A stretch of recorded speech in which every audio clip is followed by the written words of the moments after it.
எல்லாருக்கும் நாள் வாழ்த்துக்கள். இந்த நாளிலும் நம்முடைய பாடத்திற்கு நாம் செல்லும்போது இந்த யோவான் சுவிசேஷத்தில் உள்ள கருத்துக்களை நாம் படிக்கப் போகிறோம். இந்த டிசம்பர் மாதத்திலே 11வது பாடத்திற்கு நாம் கடந்து வந்திருக்கிறோம். 11வது பாடத்தினுடைய தலைப்பு பிதா குமாரன் பரிசுத்த ஆவி என்ற தலைப்புல இங்க கொடுக்கப்பட்டு இருக்கு. பிதா குமாரன் பரிசுத்த ஆவி என்ற தலைப்பு நம்ம படிக்கிறோம்னா ரொம்ப கடினமான ஒரு பாடம். இந்த பாடத்தை நான் நிறைய தடவை படிச்சுட்டேன். ஆனால் எனக்கு மனசு ஒன்றுமே பதியலை. ஆண்டவர்கிட்ட ஜெபம் ஆண்டவரே எனக்கு இது ஒன்றுமே விளங்குலையே, எனக்கு விளங்கினாதான் நான் சொல்ல முடியும், இது எப்படியாவது எனக்கு விளக்கி தாரும் அப்படின்னு சொல்லி ஜெபம் பண்ணும்போது ஆண்டவர் எனக்கு சில காரியங்களை வெளிப்படுத்தினார். அந்த காரியங்களை உங்களோட நான் பகிர்ந்து கொள்ள வந்திருக்கிறேன். இந்த வார பாடத்துல பிதா குமாரன் பரிசுத்த ஆவி இவர்களை குறித்து இந்த மூவருக்கும் உள்ள உறவு என்னது, இந்த மூவரை எப்படி செயல்படுகிறார்கள், இயேசுக்கும் பிதாவுக்கும் என்ன சம்பந்தம், பரிசுத்த ஆவியானவருக்கும் இயேசுவானவருக்கும் என்ன சம்பந்தம், அவருடைய வேலை என்ன, இதுதான் இந்த பாடத்துல கொடுக்கப்பட்டு இருக்குது. இதை நம்ம ஒரு விளங்குற மாதிரி ரொம்ப லகுவா நம்ம புரிந்துக்கணும் அப்படின்னு சொன்னா முதல்ல பிதாவை பத்தி நாம தெரிந்து கொள்ளணும். பிறகு இயேசு கிறிஸ்துவை பத்தி நாம தெரிந்து கொள்ளணும். பிறகு யாரை பத்தி, பரிசுத்த ஆவியானவரை பத்தி நாம தெரிந்து கொள்ளணும். இந்த மூவரை பத்தி தனித்தனியா நம்ம தெரிஞ்சுக்கிட்டோம் அப்படின்னு சொன்னா இவங்க மூவருடைய சம்பந்தங்கள் என்ன அப்படிங்கிறது நமக்கு நல்லாவே விளங்கிடும். முதல்ல இந்த பிதாவை குறித்து நம்ம பேசும்போது இந்த பிதா யாரு, பிதா பிதா பிதா அப்படின்னு சொல்றோங்க. பிதா யாரு, பிதாவானவர் என்றால் யார்? நாம உபாகமம் 33வது அதிகாரம் 27வது வசனத்தை நாம எடுத்து வாசிக்கும் பொழுது பிதாவை அனாதி தேவன் அப்படின்னு சொல்லி அங்க சொல்லப்பட்டு இருக்கு. அனாதி தேவன் அப்படின்னு சொன்னா ஆதியும் அந்தமும் இல்லாதவர் அனாதி தேவன். அவருக்கு ஆதியும் கிடையாது, அந்தமும் கிடையாது. அதனால அவர் என்ன சொல்றாங்க, அனாதி தேவன் என்று சொல்கிறார்கள். சங்கீதம் 41:13வது வசனத்துல என்றென்றைக்கும் உள்ள சதா காலங்களிலும் உள்ளவர், பிதாவானவர் சதா காலங்களிலும் உள்ளவர் அப்படின்னா அவருக்கு என்ன கிடையாது, அழிவே கிடையாது. சதா காலம், எந்த காலம், அவ்வளவுதான். இந்த உலகம் முடிந்த அவர் யார் இருப்பாங்க, பிதாவானவர் இருப்பாரு அப்படின்னு சங்கீதம் 41 நமக்கு சொல்லுகிறது.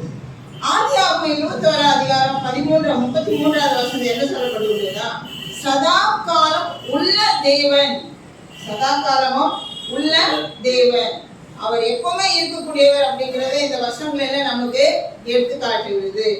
1 தீமோத்தேயு 1:17 எடுத்து வாசிக்கும் போது நித்தியமும் அழிவில்லாத ஞானம் உள்ளவர், நித்தியமும் அழிவில்லாத ஞானம் உள்ளவர். இந்த உலகத்துல எல்லாமே அழிந்து போயிடும்.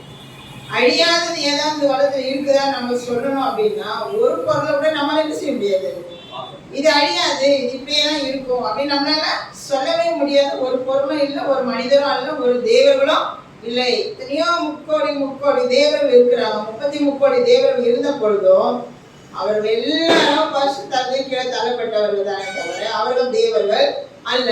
நம்முடைய பிதாவானவர் மாத்திரமே நித்திய காலம் உள்ளவர், அழிவில்லாதவர் அப்படின்னு சொல்லிட்டு சொல்லப்பட்டது. இப்ப இவர் இப்படியெல்லாம் சொல்லுமே, அவர் எப்படிப்பட்டவர், பிதாவானவர் எப்படிப்பட்டவர்? பொதுவாக ஒருவர் குறித்து சொல்லணும்னா அவருடைய குணங்கள், அவருடைய நடைமுறை பாவனைங்க, அவங்க எப்படிப்பட்டவங்க எல்லாம் விவரிக்கும் இல்லையா? அதே மாதிரி இந்த பிதாவானவர் எப்படிப்பட்டவர் அப்படின்னு சொன்னா ஏசாயா 57வது அதிகாரம் 15வது வசனத்துல இவர் நித்திய வாசி, யாரா அவரு, நித்தியமா வாசிக்கக்கூடியவர், பரிசுத்தர். பரிசுத்தர் அப்படிங்கிற பெயர் யாருக்குமே கொடுக்கப்படல, பிதாவுக்கு மட்டுமே சொல்லுதான் பரிசுத்தர். பரிசுத்த ஸ்தலத்தில் இருப்பவர், பரிசுத்த ஸ்தலத்தில் வாசமாய் இருப்பவர், பரலோகத்துல இருக்கக்கூடியவர். பாவங்களை மன்னிக்கிறவர், அவருக்கு என்ன அதிகாரம் இருக்குதா, நாம செய்யற பாவங்களை மன்னிக்கக்கூடிய அதிகாரம் யாருக்கு இருக்குதா, பிதாவுக்கு இருக்கிறது. பிறகு இவர் பட்சபாதம் இல்லாதவர். பட்சபாதம்னா என்னது? ஓரவஞ்சனையா, நீங்க எனக்கு பிடிக்கலன்னா உங்களுக்காக ஒரு மாதிரி பேசுறது, அவங்கள பிடிக்கலன்னா அவங்கள மட்டும் தட்டி பேசுறது, நம்ம பிடித்தவங்களுக்காக நம்ம அவங்களுக்கு ரெக்கமெண்ட் பண்றது, சப்போர்ட் பண்றது, அந்த மாதிரி இருக்கிறத பட்சபாதம் சொல்லுவோம். ஆனா பிதாவானவர் எப்படிப்பட்டவரா? பட்சபாதம் இல்லாதவர், நீதி செய்கிறவர், நியாயம் தீர்க்கிறவர், யாருக்கும் பார்க்காம எது தப்பு எது சரிங்கிறத நியாயம் தீர்க்கக்கூடியவர் நம்முடைய பிதா. இரக்கம் உள்ளவர், நியாயம் தீர்ப்பாரா, அதே நேரத்தில் எப்படிப்பட்டவரா? இரக்கம் உள்ளவர். பிறகு ரட்சிப்பவர், ஆசீர்வதிப்பவர், நம்மை ரட்சிக்கக்கூடியவர், நம்மை ஆசீர்வதிக்க. இப்படிப்பட்ட எல்லா குணங்களும் பொருந்தியவர் தான் யாரா? பிதா அப்படின்னு சொல்லி நாம இங்க பார்க்கிறோம். சங்கீதம் 48:14 என்ன சொல்லுது அப்படின்னு சொன்னா, நம்முடைய தேவன், இந்த தேவன் யாருடைய தேவனா? நம்முடைய தேவன். 24:4 வானத்திற்கும் பூமிக்கும் தேவனாக இருக்கிற கர்த்தர். வானத்துக்கும் பூமிக்கும் தேவனாய் இருக்கக்கூடிய, மனுஷனுக்கு மாத்திரம் அல்ல, மரத்துக்கு மாத்திரம் ஒரு கடவுள் இல்லை, கடவுளுக்கு மாத்திரம் ஒரு கடவுள் இல்லை, படிப்புக்கு மாத்திரம் ஒரு கடவுள், வீரத்துக்கு ஒரு கடவுள், தனத்துக்கு ஒரு கடவுள், ஒவ்வொன்றுக்கும் ஒவ்வொரு கடவுளுங்க இருக்கிறாங்க. ஆனா இவர் வானத்துக்கும் பூமிக்கும் தேவனாய் இருக்கு. அப்படின்னா என்ன அர்த்தம்? இந்த வானத்துக்கும் பூமிக்கு கீழே என்னெல்லாம் இருக்குதோ எல்லாத்துக்கும் யாருதான் தேவன்? நம்முடைய பிதா தான் அது எல்லாத்துக்கும் தேவன் அப்படின்னு சொல்லி இந்த வசனம் இங்க அழகாக ஆதியாகமம் 24:4 அழகாக சொல்லப்பட்டு இருக்கிறது. யோவான் 5:21 எடுத்து பார்த்தீங்கன்னு சொன்னா, பிதாவானவர் மரித்தோரை உயிர்ப்பிக்கிறவர். பாருங்க எவ்வளவு வல்லமை, அவருக்கு எவ்வளவு மகத்துவமானவர். இறந்து போறவங்களை யாராவது உயிரோடு எழுப்ப முடியுமா? அந்த சக்தி யாருக்காவது இருக்குதா? எத்தனை தேவர்கள் உலகத்துல இருக்கிறாங்க, எத்தனை கடவுள்களை வணங்குறாங்களே, எந்த கடவுளாவது இறந்து போனவங்களை உயிர்ப்பித்த மாதிரி எங்கேயாவது சரித்திரம் இருக்குதா அப்படின்னா இல்லை. யார் மட்டும்தான் எழுப்ப முடியுமா? தேவன் மாத்திரமே உயிரோட எழுப்ப முடியும். இயேசு கிறிஸ்துவையே உயிரோட எழுப்பினவர் யார் தான்? நம்ம பிதா தான். இயேசுவானவர் சிலுவையில அடிபட்டு மரித்து அடக்கம் பண்ணப்பட்டார். ஆனா அவர் யார் உயிரோட எழுப்பினதா? பிதாவானவர் தான் என்ன செய்தார்? அவரை உயிரோட எழுப்பினார். இவர் ஜீவனுக்கு அதிபதி. இந்த அப்போஸ்தலர் 3:15 வாசிக்கும் பொழுது, ஜீவாதிபதியை கொலை செய்தீர்கள், அவரை தேவன் மரித்தோரிலிருந்து எழுப்பினார். யார் எழுப்பினதா? தேவன் இயேசு கிறிஸ்துவை மரித்தோரிலிருந்து எழுப்பினார் அப்படின்னு சொல்லிட்டு நாம இங்க பார்க்கணும். அந்த 26வது வருஷத்துல நம்ம பார்க்கும்போது, தேவன் நம்முடைய பிள்ளைகளாகிய இயேசுவை எழுப்பி முதலாவது உங்களிடத்துல அனுப்பினார். அவரோட உயிரோட எழுந்தாரு, போனாரு, வந்தாரு, நமக்கு என்ன தெரியும்? பரவம் போயிட்டாரு, இந்த இயேசுவானவர் இவங்க எங்கேயோ கொண்டு போய் புதைச்சிட்டாங்க அப்படின்னு சொல்லி சொல்லாதபடிக்கு இந்த வசனம் என்ன சொல்லுதா? தம்முடைய பிள்ளையாகிய இயேசுவை எழுப்பி உங்களிடத்துக்கு அனுப்பினார். அவர் உயிர் தெரிந்த பிறகு என்ன செய்தாரா? நம்மளோட கூட நிறைய நாட்கள் அநேக காரியங்கள் செய்தார். அவர் நம்ம பிறகு பார்ப்போம். ஆக பிதாவானவருக்கு என்னெல்லாம் குணங்கள் உண்டு, பிதா யார் அப்படிங்கிறத நாம இப்ப தெரிஞ்சுக்கிட்டோம். இப்ப இயேசு கிறிஸ்து பிதா, குமாரன், பரிசுத்த ஆவியானவர் அப்படின்னு நம்ம சொல்றோம். இப்ப பிதாவை பத்தி நாம தெரிஞ்சுக்கிட்டோம். இப்ப யாரை பத்தி தெரிந்து கொள்ளணும்? குமாரனை பத்தி நாம தெரிந்து கொள்ளணும். இந்த குமாரன் யாரு? இயேசு கிறிஸ்துவே செய்யலாம் குமாரன் என்று சொல்லுகிறோம். இவர் யாரு? இவர் எப்படி வந்தாரு அப்படின்னு சொன்னா, மார்க் 6:3 இவர் யாருடைய குமாரன்? மரியாளின் குமாரன்.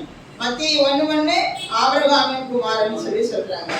லூக்கா 1:32 தாவீதின் குமாரன் என்று சொல்றாங்க. லூக்கா 19:10 இவன் மனுஷகுமாரன் அப்படின்னு சொல்றாங்க. லூக்கா 4:22 யோசேப்பின் குமாரன் என்று சொல்றாங்க. இப்போ இவங்க எல்லாரும் ஒவ்வொருத்தரும் ஒவ்வொரு குமாரன் குமாரன் எல்லாருமே சொல்லிட்டு வராங்க. ஆனா இயேசு அவரை பத்தி அவரே சொல்றார். ஒவ்வொருத்தரும் மரியாளின் குமாரன், தாவீதின் குமாரன், யோசேப்பின் குமாரன், ஆபிரகாமின் குமாரன், மனுஷகுமாரன் எல்லாம் ஒவ்வொருத்தரும் சொல்றாங்க. லூக்காவிலையும் மார்க்லயும் எல்லாம் அவங்க சொல்லிட்டு இருக்காங்க. இப்போ அது இயேசுவானவர் அவரை பத்தி சொல்றாரு. நான் யாரு அப்படிங்கிறத இயேசு சொல்றார். யாருன்னு சொல்றாரு பாருங்க. ஜீவ அப்பம் நானே. அவரை பத்தி அவர் சொல்றாரு, நான் யாரு? ஜீவ அப்பம் நானே அப்படின்னு எங்க இருக்கிறேன்? யோவான் 6:35 சொல்லப்பட்டிருக்கு. உலகத்திற்கு ஒளியாக இருக்கிறேன். முதலாவது ஜீவ அப்பம் சொல்றாரு. பிறகு என்னவா? உலகத்துக்கு ஒளியா இருக்கிறேன் அப்படின்னு சொல்றாரு. யோவான் 10 நீங்க வாசிங்க சொன்னா, நானே நல்ல மேய்ப்பன். என்னென்ன சொல்றாரு பாருங்க. நான் ஜீவ அப்பம் நான் தான், உலகத்துக்கு ஒளியா இருக்கிறேன், நானே நல்ல மேய்ப்பன், நானே உயிர் தெழுதலும் ஜீவனமாய் இருக்கிறேன். 11:25 பார்த்தோம்னா, நானே உயிர் தெழுதலும் ஜீவனமாய் இருக்கிறேன். நான் உயிர் தெழுந்தேன், உயிரோட நானே இருக்கிறேன், ஜீவன் எனக்குள்ளாக இருக்கிறது, நானே உயிர் தெழுதலும் ஜீவனமாய் இருக்கிறேன் அப்படின்னு சொல்றாரு. யோவான்ல நானே வழியும் சத்தியம். உங்களுக்கு யார்? நான் தான் உங்களுக்கு வழி, நான் தான் சத்தியம், நானே வழியும் சத்தியமாய் இருக்கிறேன் அப்படின்னு சொல்லிட்டு இயேசுவானவர் அவரை பத்தி சில காரியங்களை சொல்லிட்டே வருவார். ஆனா இந்த இயேசு உண்மையிலேயே யாரு? மார்க்கனையும் மத்தேயும் யோவானையும் அவரை பத்தி ஒவ்வொருத்தரும் யாருடைய குமாரன்னு சொன்னாங்கன்னு பார்த்தோம். பிறகு அவரை பத்தி சொல்றாரு, நான் ஜீவாப்பா நான் தான், ஒளி நான் தான், நல்ல மேய்ப்பன் நான் தான், வழியும் சத்தியமும் நான் தான் அப்படின்னு அவரை பத்தி அவரு சொல்றாரு. ஆனா உண்மையா இந்த இயேசு யாரு அப்படிங்கிறத நாம இப்ப பார்ப்போம். யார் அப்படின்னு சொன்னா, யோவான் 1:34 என்ன சொல்லப்படுனா, இவர் தேவனுடைய குமாரன்.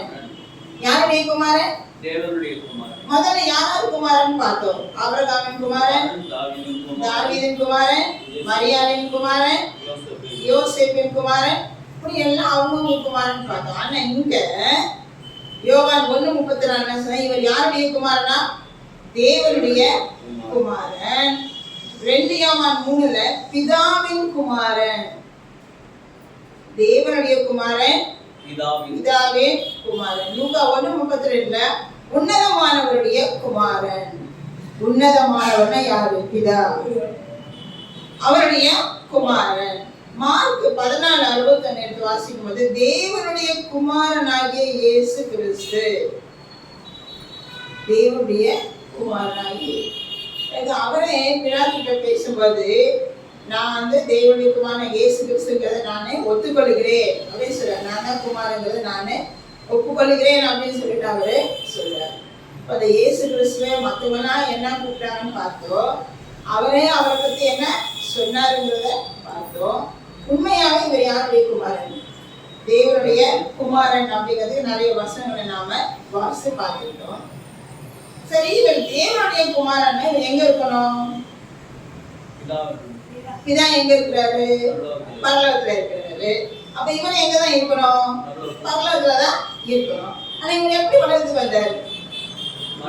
இவர் தேவனுடைய குமாரன் சொல்றாருல, அவ இவர் எப்படி இங்க வளர்த்துக்கு வந்தாரு அப்படின்னு சொல்லி பார்த்தா, லூக்கா 1:30 வசனங்களை நாம பார்க்கும் பொழுது, தேவ தூதன் மரியாதை நோக்கி, நீ கர்ப்பவதியாகி ஒரு குமாரனை பெறுவாய், அவருக்கு இயேசு என்று பெயரிடுவாயாக என்று மரியாள் முன்னாள் தேவதூதன் செய்து நம்ம எல்லாருக்கும் தெரியும்.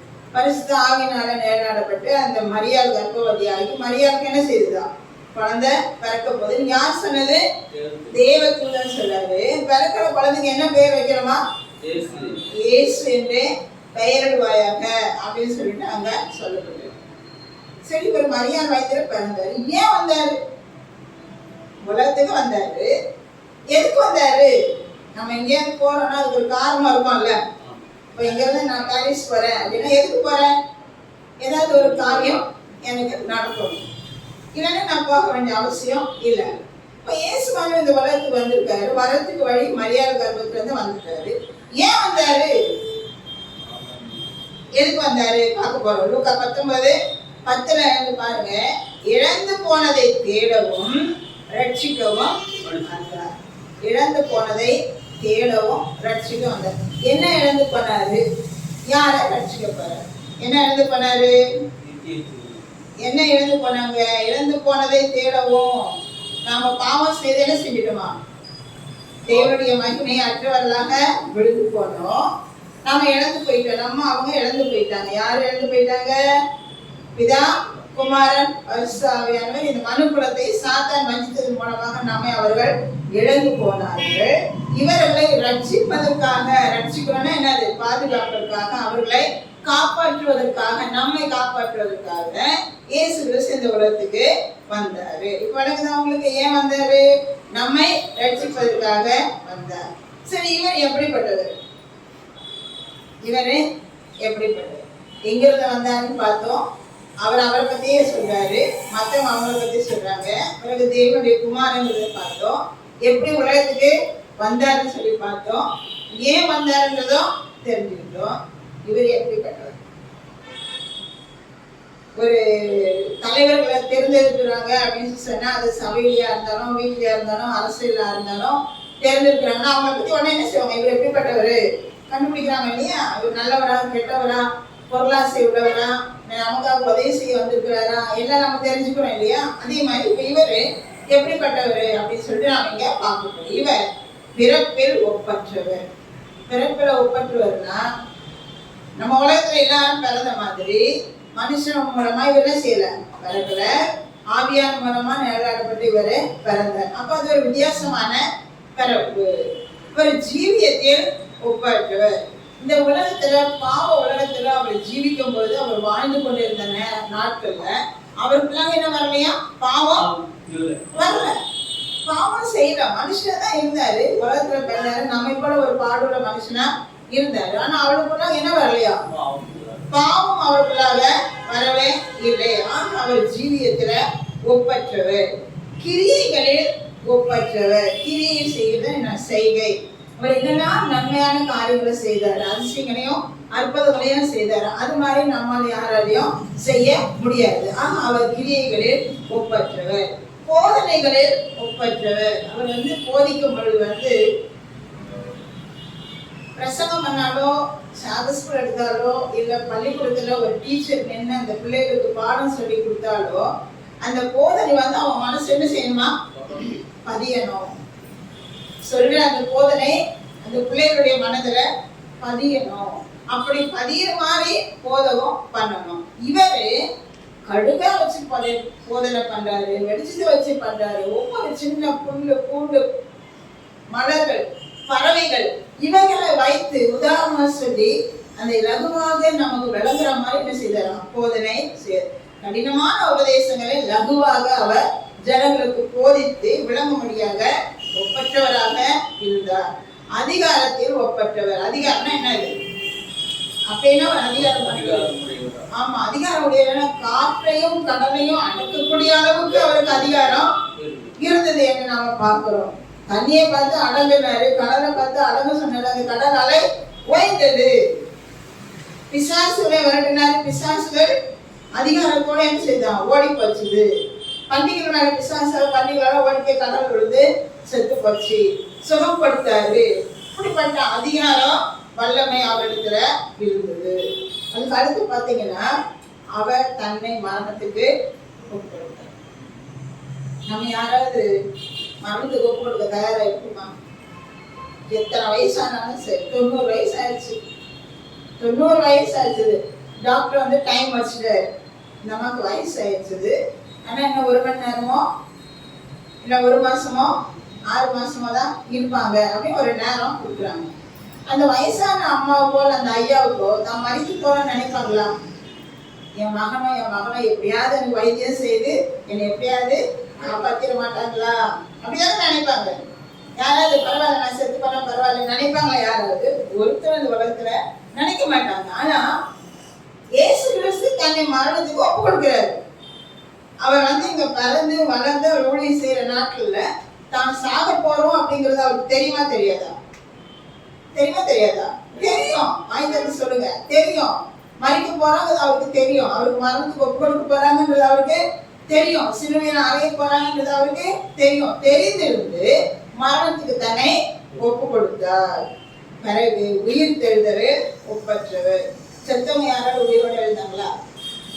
இது வரைக்கும் மறித்தவர் யாராவது உயிரோடு எழுத மாதிரி சரித்திரமே கிடையாது. ஆனா இவர் என்ன செஞ்சாராம்? உயிரோட எழும்பினா. இதுல இவர் ஒப்பற்றவர். இவர் பாவங்களை மன்னிக்கிறவர். இவ்வளவு வல்லமை புரிந்தவர், பாவங்களையும் மன்னிக்கக்கூடிய ஒரு வல்லமை இருந்தது. லூக்கா 7:48 உன் பாவங்கள் மன்னிக்கப்பட்டது என்று சொன்னார். பாவங்களை மன்னிக்கிற அதிகாரம் இயேசு கிறிஸ்து கையில கொடுக்கப்பட்டது அப்படிங்கிறத நாம தெளிவா தெரிஞ்சுக்கலாம். இப்போ இயேசுவும் ஆவியானவருக்குள்ள ஒரு தொடர்பு என்னது? இப்ப இயேசு கிறிஸ்துவை பத்தி நம்ம எல்லாம் பார்த்தோம்.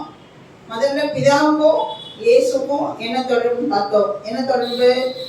பிதாவுடைய குமாரன் இயேசு. இயேசு எப்பவும் என்ன செய்வாராம்? அவரோட பேசிக்கிட்டே இருப்பாராம். எப்பவும் ஜோம் பண்ணுவாராம். தன்னை ஒப்பு கொடுத்து தன்னுடைய காரியங்கள் எல்லாத்தையும் அவரோட ஒவ்வொரு நேரமும் என்ன செய்வாராம்?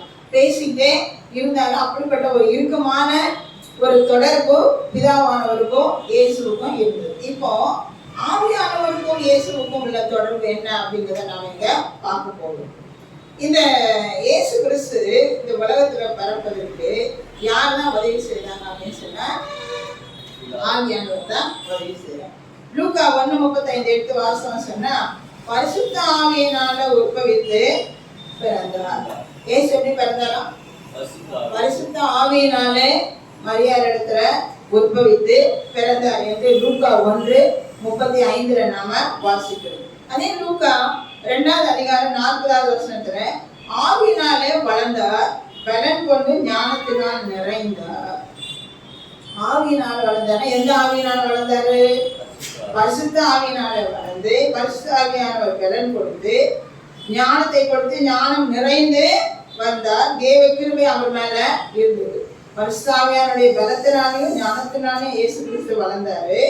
தேவனுடைய கிருபை அவர் மேல இருந்ததுன்னு பார்க்கிறோம்.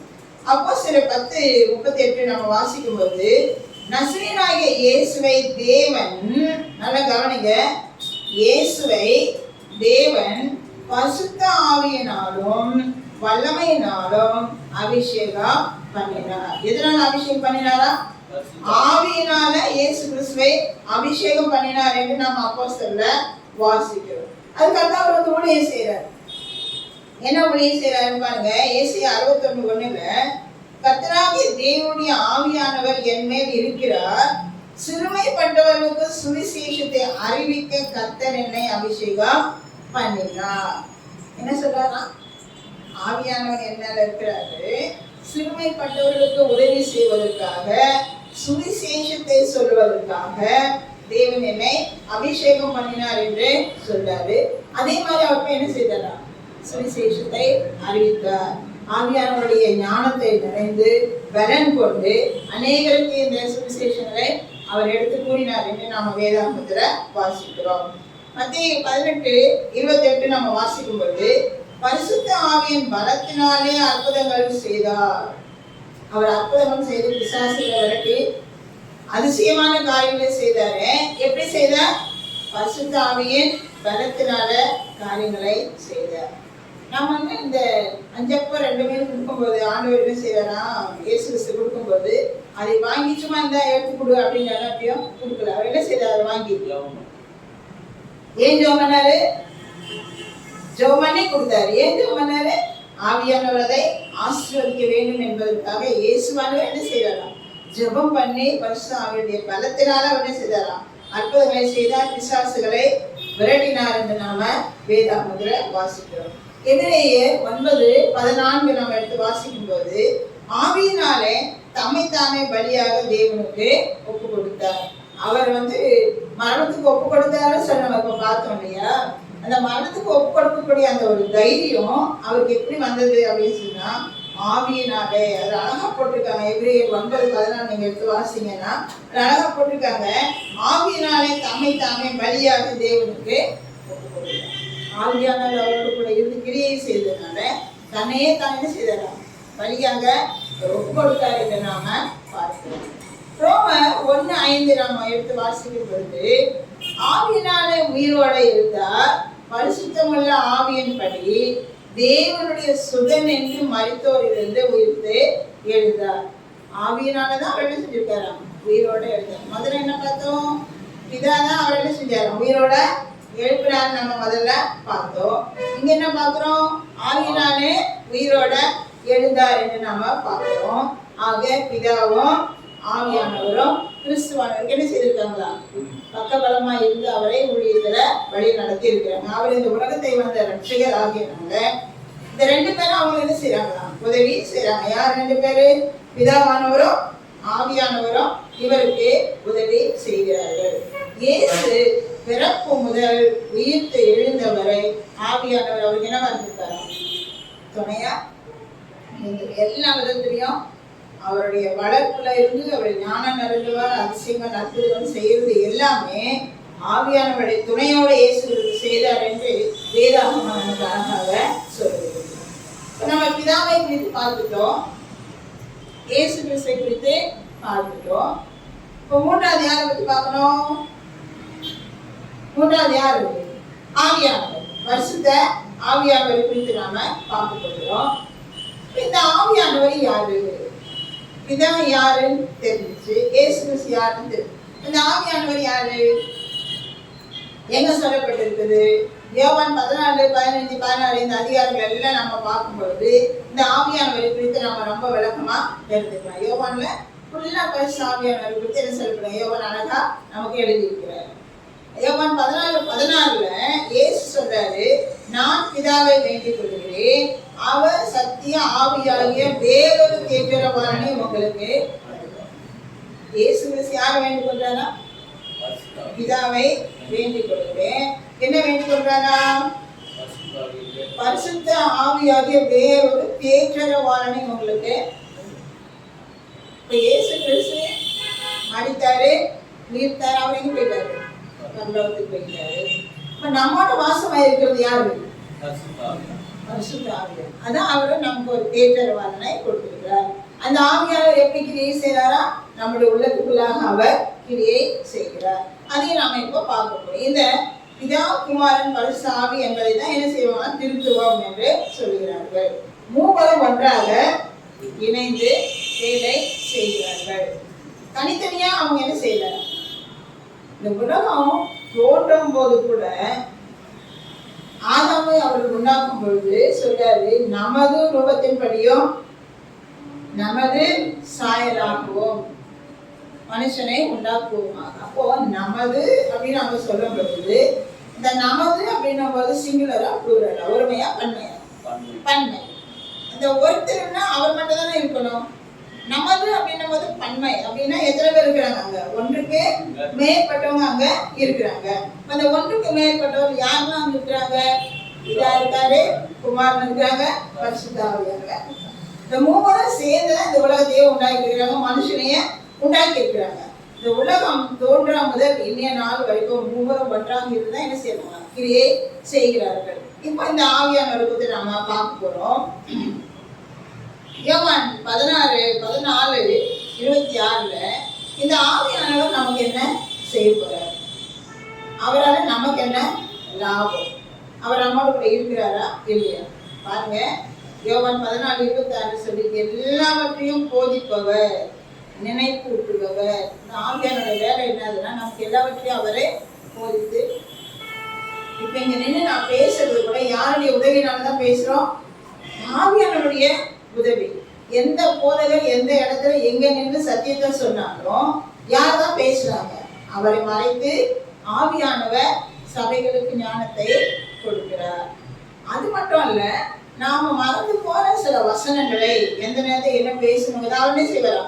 நினைப்பு கூட்டுக்குவார். அதுக்கு நான் ஒரு உதாரணமா சொல்லணும்னு சொன்னா, இங்க நான் நிறைய பிரசவங்கள் பண்ணும்போது நான் ஒரு குறிப்பு எடுத்துட்டு வருவேன். இதை குறித்து நம்ம பேசணும், இதுக்கு இந்த வசனங்கள்லாம் இருக்குது அப்படின்னு. ஆனா பேசும் பொழுது நம்மை அறியாமலேயே எந்த வசனம் எங்க இருக்குதுங்கிறது ஆவியானவர் செய்யறாரா?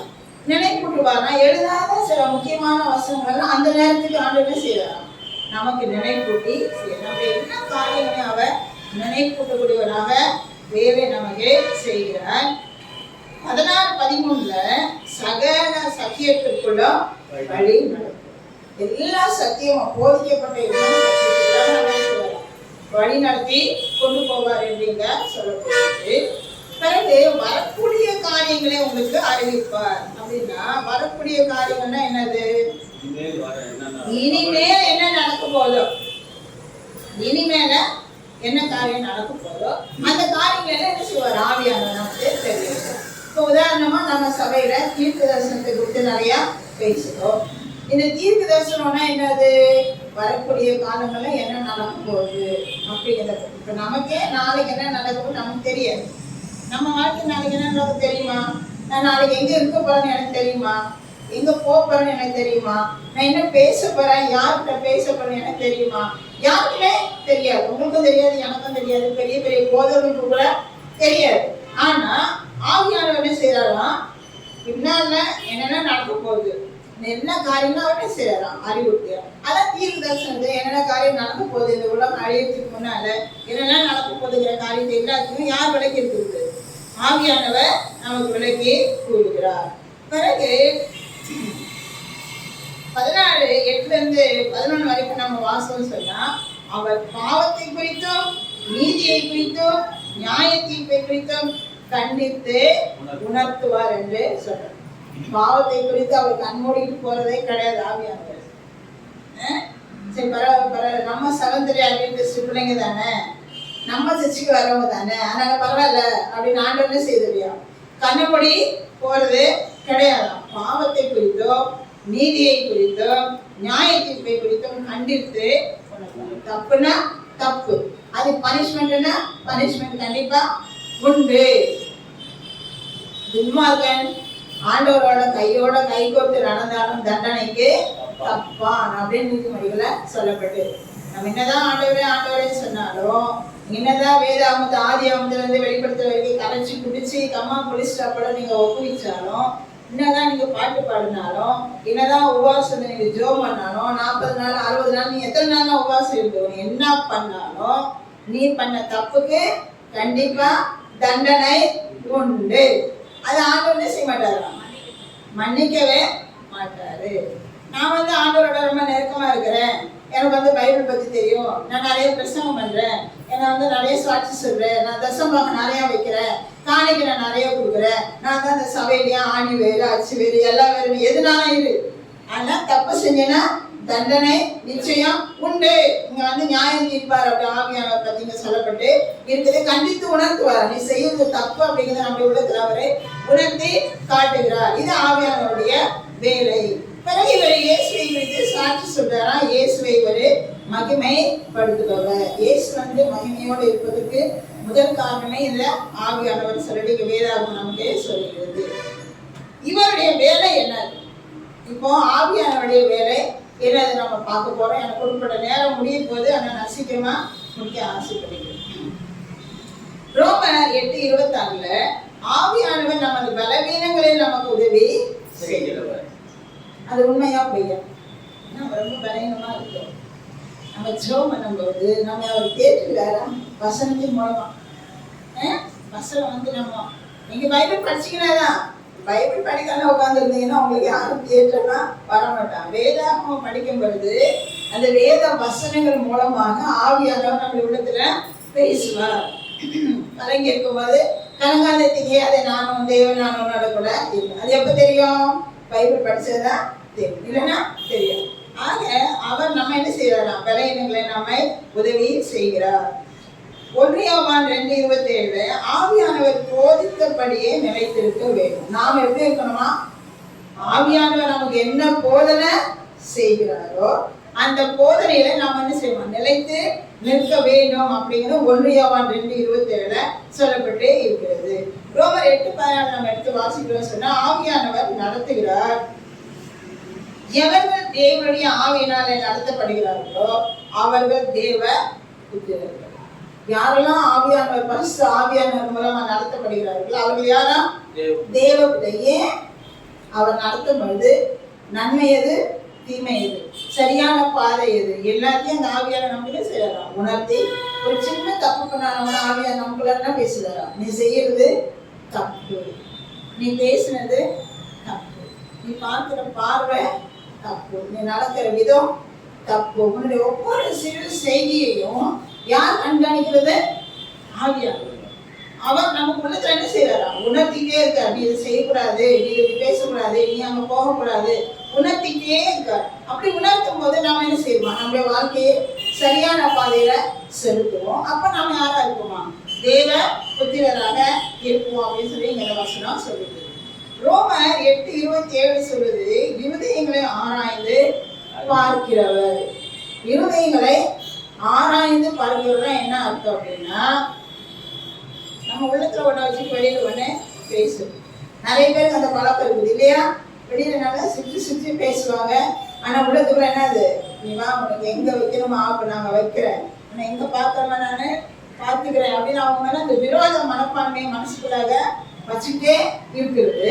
ஆனா வெளியில என்னது, ஐயா ஐயா சொல்றேன், ஐயா சொல்றேன், சகோதரி நல்லா இருக்கீங்களா, தம்பி நல்லா இருக்கிறீங்களா, அப்படியே கட்டி அணைச்சு ரொம்ப சந்தோஷமா இருக்கிற மாதிரி என்ன செய்யுதா வேஷம். இப்படிப்பட்ட இருதயங்களை ஆவியானவர் என்ன செய்வாரா, ஆராய்ந்து பார்க்கணும். என்ன உள்ளொன்று வைத்து புறம் ஒன்று பேசக்கூடிய புறம்பானவர்களை தேவன் கண்டித்து உணர்த்துவார். உள்ளத்துல என்ன இருக்குதுன்னு யாருதான் தெரியுமா? ஆவியானவர் தான் தெரியுமே தவிர மற்றவங்க யாருக்கும் தெரியாது. சில நம்ம பேசுற வார்த்தைகளை வச்சு அவங்க தப்பானவங்க அப்படின்னு சொல்லி நினைப்பான். அந்த உள்ளத்தை யார் அறிவிக்கிறோம்? தேவன் மட்டுமே அதை ஆராய்ந்து அறியக்கூடியவராக இருக்கிறார். பிறகு இந்த 1 பேதுரு 1ஆம் அதிகாரம் 2வது வசனம், ஆவியானவர் பரிசுத்தம் ஆக்குகிறார். ஆவியானவர் நம்ம என்ன செய்யறோம், பரிசுத்தப்படுத்துகிறார் என்று நாம் இங்க வாசிக்கிறோம். இதுக்கு பிறகு அவர் சபையை கட்டுகிறார், உதவி செய்யறாரு, உணர்த்துகிறாரு, இருதயத்தை ஆராய்கிறாரு, நல்வழிப்படுத்துகிறாரு, சத்தியத்துக்குள்ளாக வழி நடத்துகிறாரு. அதுக்கு பிறகுதான் என்ன செய்யறாரு, அவர் சபையை கட்டுகிறார். இப்படி எந்தெந்த நல்ல உள்ளங்கள் இருக்குதோ அந்த உள்ளங்களெல்லாம் ஒன்று சேர்த்து ஒரு சபையை அவர் உருவாக்குகிறார் என்று அந்த வசனங்களை நாம பார்க்கிறோம். எபேசியர் 2:20-22 வரை நம்ம வாசிச்சு சொன்னா, ஆவியினாலே தேவனுடைய வாசஸ்தலமாக கூட்டி கட்டப்பட்டு வருகிறீர்கள். நாம் ஆவியினால அவருடைய வாசஸ்தலமா நம்ம என்ன செய்யலாம், கட்டி கொண்டு வர்றார். நீங்களே என்ன ஆலயமா இருக்கிறீர்கள் படிக்கிறோம் இல்லையா? நமக்கெல்லாம் யார் வாசமா இருக்காரா? ஆவியானவர் வாசமா இருக்கிறாரு. நீங்களே அந்த ஆலயம். அப்ப நம்முடைய ஆலயமாகிய நம்மை அவரே செய்யலாம் கூட்டி கட்டி கொண்டு வருகிறார் என்று நாம பார்க்கிறோம். 1 கொரிந்தியர் 3:17 விடுதலை அளிக்கிறார். என்ன செய்யலாம், விடுதலை. கர்த்தருடைய ஆவி எங்கேயோ அங்கே விடுதலை உண்டு. கர்த்தருடைய ஆவி இருக்கிற இடத்துலதான் நம்ம பாவத்திலிருந்து நம்மளால விடுதலை ஆக முடியும். சாத்தான்கிட்ட இருந்து நமக்கு விடுதலை கிடைக்கும். ஆவியானவர் இல்லைன்னா எதுவுமே கிடைக்கும். எனவே பிதா குமாரன் பரிசுத்த ஆவியானவர் 3 இணைந்து உலகத்தை ரட்சிக்க பாடுபடுகின்றனர் என்பது உண்மை. ஒருவர் என்று ஒருவர் இல்லை, ஒருத்தர் இல்லாம ஒருத்தர் இல்லை, 3 பேரும் ஒன்னா இருக்காங்க. பிதாவானவர் இயேசுவை உலகத்துக்கு அனுப்பினாரு. அனுப்புவதற்கு யார் உதவி செய்யறாரு? இயேசுவானவருக்கு ஆவியானவர் உதவி செய்கிறாரு. இயேசுவானவரும் பிதாவுக்கும் ஆவியானவருக்கு இடையில் இருந்து நம்மை அவர்களோட இணைக்க அவர் பாடுபடுகிறார். ஆக இந்த 3 ஒருவராக இருக்கிறார்கள். ஒரு சாதாரண ஒரு உதாரணம் நான் சொல்லணும் அப்படின்னு சொன்னா, ஒரு கம்பெனியா இருந்தாலும், ஒரு சபையா இருந்தாலும், எந்த ஒரு ஆபீஸா இருந்தாலும் 3 பேர் முக்கியமானவங்க இருப்பாங்க. 3 பேரு முக்கியமானவங்க இருப்பாங்க. யார் அந்த 3 பேருன்னா, தலைவர், செயலாளர், பொருளாளர். இப்ப நம்ம சபையிலையும் பாஸ்டர், மூப்பர், பொருளாளர் இருக்கிறாங்களா? எல்லா ஆபீஸ்லயும் எந்த அலுவலகமா இருந்தாலும் சரி, அங்க போனீங்கன்னா யாரெல்லாம் இருப்பாங்க? தலைவர் இருப்பாங்க, செயலாளர் இருப்பாங்க, பொருளாளர் இருப்பாங்க. இப்ப இந்த தலைவரும் பொருளாளர் காசு வச்சிருக்காரு சரியா? தலைவர்னா தெரியாது. இவங்க 2 பேரும் என்ன நினைக்கிறாங்களோ அதை செயல்படுத்துவதுதான் இந்த காரியதர்சியுடைய வேலை. யாரு? செயலாளருடைய வேலை. தலைவரும் பொருளாளரும் நினைக்கிறத செயலாளர் செயல்படுத்துபவர். ஆகினால் அவருக்கு செயலாளர் என்று பெயர். ஆக பிதாவும் ஆவியானவரும் நம்மை ரட்சிப்பதற்காக என்னென்ன கிரியைகள் செய்யணும்னு நினைக்கிறாங்களோ அதை இந்த உலகத்துல செயல்படுத்தியவர் யாருதான்? இயேசு கிறிஸ்து தான். ஆகினால பிதா தனியா வேலை செய்யல, கிறிஸ்து தனியா வேலை செய்யல, ஆவியானவர் தனியா கிரியை செய்யும். 3 ஒன்றாக இணைந்து நம்மை ரட்சிப்பதற்காக அவர்கள் பாடுபடுகிறார்கள் என்பதை இந்த பாடத்தினுடைய வசனம். இதை சுருக்கமாக அளிப்பதற்கு தேவன் உதவி செய்து அதற்காக நான் தேவனுக்கு நன்றியை செலுத்துகிறேன்.